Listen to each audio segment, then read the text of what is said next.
সামাজিক যোগাযোগ মাধ্যমে ব্যাপক সমালোচনার ঝড় উঠেছে একজন ইমামকে নিয়োগের পর কয়েকদিন পরই অসম্মানিত করে বিদায় দেওয়া নিয়ে। পাটগ্রাম উপজেলাধীন পৌর শহরে অবস্থিত রেল সংলগ্ন পুরাতন কোটতলী জামে মসজিদে তারাবির নামাজে হাফেজ মোহাম্মদ আবু সাইদ শাহিনকে অসম্মানিত করে বিদায় দেওয়ার এমন অভিযোগ পাওয়া গিয়েছে। এ ঘটনায় সেই ইমামের সঙ্গে কথা হলে তিনি জানান যে আপনি আজকে পড়াবেন না, অন্য একজন হাফেজ পড়াবে, আপনি আজকে মুক্তা হিসেবে পড়বেন। আর একজন বললো আপনি মনে কিছু নেবেন না। আমি কিছু বলি নাই, সেদিন উনি পড়াইছে। পঞ্চম তারাবির দিন গতকাল ওই একই কথা যে আজকে অন্য এক হাফেজ তারাবি পড়াবে, আপনি পড়াবেন না। না, আজকে পড়াতে দেবেন না, আমার কী কারণে, উদ্দেশ্যটা কি আমাকে বলেন। তো উনি একজন বলল যে সময় লাগবে, নামাজের পরে আপনাকে বলবো। আমি বললাম যে না, এখনই বললেন তো। আর বললো না বলি আমি সেদিন কিন্তু গতকালকে আমি এশার নামাজের ইমামতি করেছি, ফরজ নামাজ 4 ওয়াক্ত ইমামতি করেছি, নামাজ পড়াইছি। আমি তারাবি শুরু করবো, এই মুহূর্তে আমাকে এখন তারাবি পড়াইতে দেন নাই।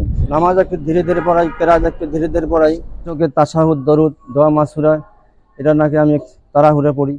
অনেক কষ্ট পেয়েছেন অভিযোগ করে ওই ইমাম আরও বলেন, কোনোখানে আমি এইরকম বেইজ্জতি হই নাই, আমাকে এইভাবে অপমান করে নামাজের জায়গা থেকে আমাকে বহিষ্কার করে নাই। আজকে আমি খুব মনোকষ্ট পাইলাম, খুব আমি দুঃখ পেয়েছি। আমি এর সঠিক বিচার চাই।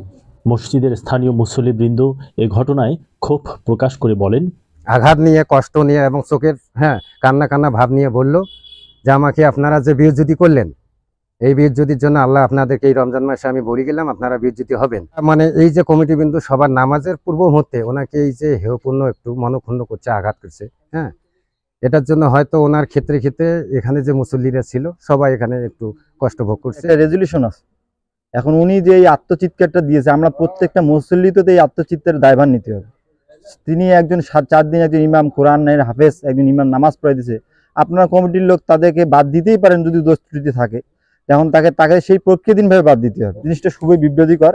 এটা কমিটির, আমি মনে করি এটা কমিটির ভুল ত্রুটি হয়েছে, কারণ কমিটি তাদের দায়িত্ব সেইভাবে দায়িত্বশীল করতে পারেনি। তবে এই ঘটনায় ওই মসজিদ কমিটির কোষাধ্যক্ষ মিজানুর রহমান মজনু বলেন, পেশার জামাতটা ওনার পিছনে পড়লাম, পড়ার পরে এখন যে তারাবি শুরু করব, তারাবি শুরু করার পূর্ব মুহূর্তে আমাদের রমজান হুজুর ওনাকে একটু নীরবে মানে আলগাভাবে ডাকলো যে একটু কথা আছে, সাইডে আইসে। উনি ওখানে জেদ খেয়ে বসলো যে না আমি যাবো না, এইখানে বলেন কি বলতে স্যার। তো হুজুর বলতে যে পাশে আইসেন, তো উনি আর পাশে গেল না, বলেন। উনি তখন বললো ও তাহলে নামাজ ইনি পড়াবে। তখন হুজুর বললে হ্যাঁ নামাজ উনি পড়াবে।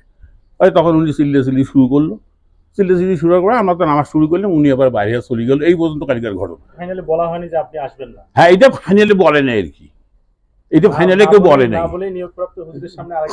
হ্যাঁ, ওই এটুকু ভুল বুঝাবুঝি আর কি। হ্যাঁ, সেজদা যখন করে উনি সেজদাতে মাটিতে কপাল লাগার পরে উনি তাকবীরটা বলে। এতে করে আমাদের মুক্তাদির মধ্যে কেউ সেজদা দিবার যায় আবার ফিরে আসে, কেউ আবার সেজদায় চলে যায়, এরকম উল্টাপাল্টা হয়ে যায় এবং অনেকে এই নামাজের মধ্যে হাসাহাসিও করে ফেলে। শুধু তারাবির নামাজে ইমাম নিয়োগ ছাড়াও মসজিদে কমিটি কর্তৃক বহুদিন ধরে একজন নিয়মিত ইমাম নিয়োগে কমিটির ব্যর্থতার কথাও সাধারণ মুসল্লিরা উল্লেখ করেন। AB Siddique, update topic, Patgram.